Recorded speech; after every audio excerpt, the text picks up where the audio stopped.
D'autres vérités se rattachent à Gilgal, le lieu dont on a parlé dans la méditation précédente. Le dépouillement de la chair est le secret du bonheur de l'âme et des victoires aussi pour Israël sur les ennemis, mais ça ne nourrit pas vraiment le cœur. Après la circoncision, le verset 8 de notre texte aujourd'hui nous dit que le peuple est guéri. Dieu lui redonne une nouvelle dignité et il va donc ici lui donner une nourriture appropriée à ses besoins et à sa nouvelle position dans le pays de la promesse.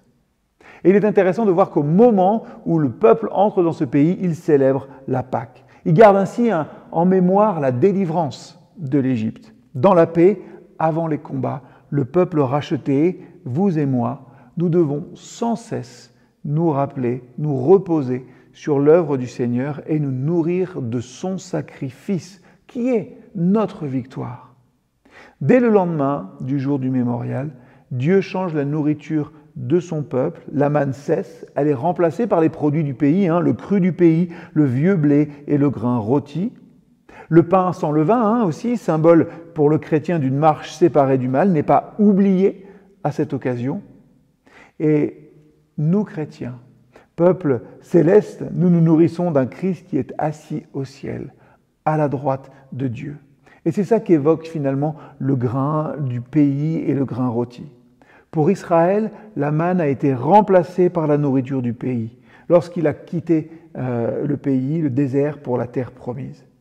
Pour le croyant, au contraire, pour nous aujourd'hui, Christ est maintenant à la fois la manne pour ces moments où nous traversons des déserts et la nourriture que nous avons, la nourriture de son peuple, appelé à vivre par la foi avec lui dans le ciel.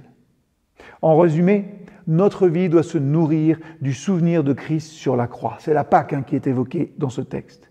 Nous goûtons déjà et dès à présent aux ressources de la grâce de Christ pour nourrir nos âmes dans le désert de ce monde, dans nos vies qui sommes là. C'est la manne évoquée dans ce texte.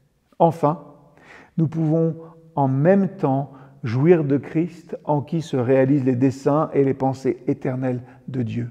Oui, c'est en lui que nous devons nous réjouir. C'est lui qui est notre vie, notre espoir. Nous avons avec lui les choses célestes en partage et tout ceci doit nourrir notre âme. C'est le cru du pays de Canaan et le vieux blé du pays évoqué dans ce texte. N'arrêtez jamais de vous nourrir de l'espérance et de l'amour de Christ pour vous. C'est là-dessus que vous pouvez bâtir solidement votre vie.